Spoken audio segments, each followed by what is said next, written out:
وہ کہنے لگے کہ یہ تو زمانے کے ایسے اتار چڑھاؤ ہیں جو ہمارے باپ دادا پر بھی آتے تھے، کہہ تو پڑتا تھا، یہ کوئی نئی بات نہیں تھی، لہٰذا ایسی چیزوں سے متاثر ہو کر اپنے دین کو ہرگز نہ چھوڑنا۔ تو یہ واقعہ بخاری میں عبداللہ بن مسعود کی روایت سے کئی جگہ پر اللہ تعالیٰ نے وہاں پر اس کو بیان فرمایا ہوا ہے۔ آیت نمبر 96، بولو اور اگر انا بے شک اہل القریٰ بستیوں والے آمنو ایمان لے آتے، واتقوا اور تقوی کرتے، لفتحنا البتہ کھول دیتے ہم علیہم ان پر برکات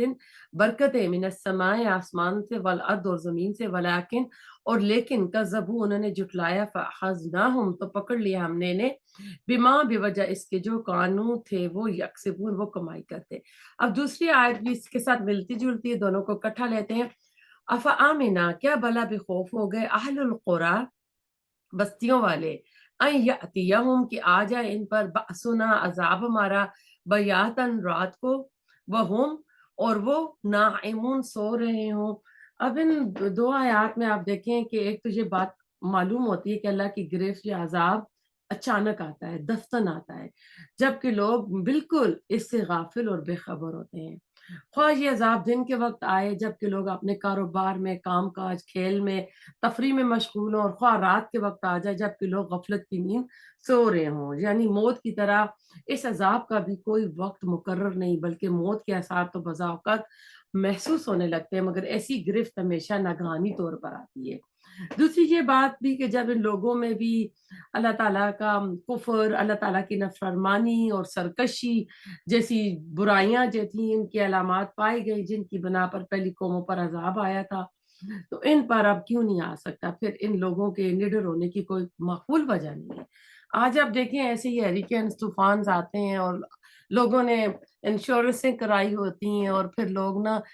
کچھ تھوڑا سا ہوتا ہے تو زیادہ ڈیمیج کر کے تو انشورنس سے پیسے لے کے اپنے گھروں میں کو بناتے ہیں، کرتے ہیں۔ تو اس میں ان کے لیے بھی آتا ہے کہ کیا یہ بے خوف ہو گئے اللہ کے عذاب سے، دوبارہ اللہ تعالیٰ کی پکڑ ان کے اوپر نہیں آ سکتی؟ یعنی ہم ڈرتے نہیں ہیں،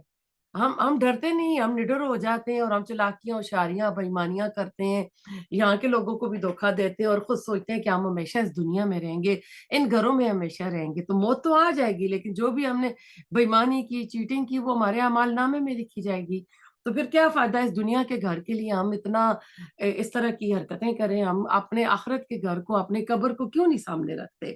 تو ایسی دیکھیے جب بھی کوئی اس طرح کی چیز آتی ہے اس کے بعد آپ لوگوں میں دیکھتے ہیں مختلف طرح کے لوگ ہوتے ہیں جو اس طرح کی چلاکیاں اور شاریاں کرتے رہتے ہیں۔ اوا کیا بلا آمینہ بے خوف ہو گئے اہل القریٰ بستیوں والے، ان کے یاتیہم آ جائے ان پر بأسنا عذاب مارا، دحن چاش کے وقت، وہم اور وہ یلعبون وہ کھیلتے ہوں۔ اب یہاں اس آیت میں بھی آپ دیکھیں ان تین آیات میں اللہ تعالیٰ یہی کہہ رہے ہیں کہ سمجھ لیں کہ ایک سوالیہ نشان ہے کہ کیا یہ بے خوف ہو گئے ہیں یہ بستیوں والے جب اس طرح کی حرکتیں کرتے ہیں؟ تو اللہ تعالیٰ کا عذاب تو ان وقتوں میں ان کے اوپر آ سکتا ہے، تو انہیں چاہیے کہ ہر وقت اللہ تعالیٰ سے ڈرتے رہیں، اور یہی عذاب کے وقت ہوتے ہیں جب بندہ اپنی ان چیزوں میں مگن ہوتا ہے۔ آیت نمبر 99، افآمنو کیا بلا بے خوف ہو گئے، چوتھی آیت آ گئی ہے، مکر اللہ اللہ کی تدبیر سے، فلا تو پس نہیں، یأمنو بے خوف ہوا کرتے، مکر اللہ اللہ کی تدبیر سے، اللہ مگر القوم الخاسرون وہ لوگ جو خسارہ پانے والے ہیں۔ اب یہاں دیکھیں ہم نے پچھلی جو تین آیات پڑھی اس میں لوگوں کے مکر ہی ہوتے ہیں نا، جو میں آپ کو آج کل کے حالات سے بتاتی ہوں کہ ہم گاڑیوں کی، گھروں کی انشورنس لے لیتے ہیں، جب کوئی فلڈ آ گیا، جو ہیریکینز آتے ہیں، چھت اڑ جاتے ہیں، جب گھروں میں پانی آ جاتا ہے تو ہم خود سے زیادہ ڈیمیج کر کے جب انشورنس کو کلیم کرتے ہیں، لیتے ہیں، تو یہ ہمارے مکر ہوتے ہیں نا۔ تو ہم یہ ایک طرح سے ہیلے بہانے جھوٹے کر کے کر رہے ہوتے ہیں، تو اللہ تعالیٰ کہتے ہیں کہ کیا یہ بے خوف ہو گئے ہیں، ایسے مکر، ایسی چلاکیاں ہوشیاریاں کر رہے ہیں، مکر اللہ۔ تو یہاں اللہ تعالیٰ نے وہ مکر کی جو نسبت اللہ تعالیٰ کی طرف گئی ہے، ترجمے میں آپ کو تدبیر کہی گئی ہے، تو کہتے ہیں اصحاب ذمیمہ کی طرف نسبت اللہ کی طرف کیسے ہو سکتی؟ یہاں اللہ تعالیٰ کے لیے مکر کا لفظ استعمال ہوا ہے، اور ایسے الفاظ مشاکلہ کی صورت میں عربی زبان میں عام استعمال ہوتے ہیں۔ مثلا برائی کا رد عمل جو اللہ کی طرف سے ہوگا، اس سے بھی برائی کا نام دیا جائے گا، جزاء سیئۃ سیئۃ مثلھا۔ منافقوں اور کافروں کے مکر کا جو رد عمل ہے یا جو سزا انہیں اللہ تعالیٰ کی طرف سے ہوگی، اسے بھی مکر کا نام دیا جائے گا۔ ایسے مقامات پر سمجھنے کی بات یہ ہوتی ہے کہ ایسے الفاظ کی نسبت جب اللہ تعالیٰ کی طرف ہو تو اس کا یعنی اس کا جو الزام ہوگا وہ کافر مشرک اور منافق وغیرہ پر ہی جائے گا کہ وہ اس طرح کی حرکتیں کرتے ہیں، تو اللہ تعالیٰ سے تو چھپے ہوئے تو نہیں، اللہ تعالیٰ تو علیم بذات الصدور ہے، اللہ تعالیٰ تو چھپے ہوئے سینوں کی طرف بھی جانتا ہے۔ ایسا کیوں لوگ کرتے ہیں؟ سوال پیدا ہوتا ہے نا، کیونکہ ہمیں اللہ کے اوپر توکل نہیں ہوتی، ہمیں زمینی جو اسباب ہیں، لوگوں کے جو سہارے ہیں، ان کے اوپر ہم زیادہ توکل کر کے بیٹھے ہوتے ہیں۔ اگر ہم اس طرح کی دھوکے بےایمانیاں نہ کریں، اللہ پہ چھوڑ دیں، تو اللہ ایک تو ہمارا مال نامہ صافہ ہوگا، ہماری آخرت اچھی ہوگی، قیامت کے دن عذاب نہیں ہوگا، قبر سے کے عذاب سے بچ جائیں گے۔ دوسرا، دنیا میں اللہ دوسرے طریقے سے آپ کو اتنا دے دے گا کہ آپ کو اس طرح کی حرکتیں کرنی ہی نہیں پڑیں گی۔ تو اللہ تعالیٰ ہمیں عمل کرنے کی توفیق عطا کرے کہ ہم ٹوٹلی اللہ تعالیٰ پہ توکل کریں، اور یہ دیکھیں کہ جو بھی ہم اس طرح کی حرکت کرتے ہیں وہ اللہ تعالیٰ کو پتہ ہوتا ہے، اور ہمارے عمل نامے میں درج ہو رہی ہوتی ہے۔ اور ہم ایک بار اگر اس طرح کر کے جانی اپنے گھر بنا لیتے ہیں یا کسی چیز سے بچ جاتے ہیں، تو اللہ تعالیٰ کے 4 بار یہاں پر آئے ہیں، افآمنا افآمنو، کیا یہ لوگ بے خوف ہو گئے ہیں اللہ تعالیٰ کے عذاب سے، اللہ تعالیٰ کی پکڑ سے، اللہ تعالیٰ کی تدبیر سے؟ یہ مکر و فریب کرتے ہیں تو اللہ تعالیٰ بھی ان کے ساتھ اس طرح، یہ قانون مشاکلہ ہوتا ہے، اللہ کر سکتا ہے۔ اللہ تعالیٰ میں سچے مومن، سچے مسلمان بننے کی توفیق عطا کرے کہ ہم جو پڑھتے ہیں اس پہ عمل کریں، اور ہمیں ایمانداری جیسی چیز جو اللہ تعالیٰ عطا کرے کہ ہم چیٹنگ سے، ان ہیلوں سے، ان چیزوں سے بچ کر رہے ہیں۔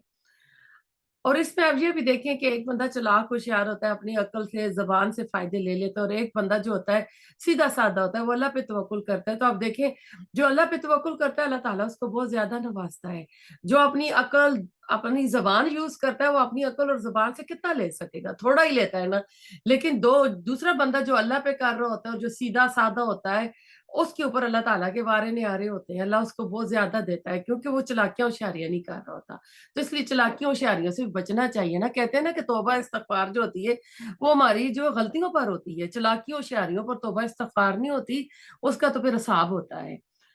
آیت نمبر 100 پہ آئے ہیں۔ اولم، کیا بلا نہیں، یا ہدی رہنمائی کی، للذین، ان لوگوں کی جو یرثون وارث بنتے الارض زمین کے، من بعد اہلیہ، اس کے رہنے والوں کے،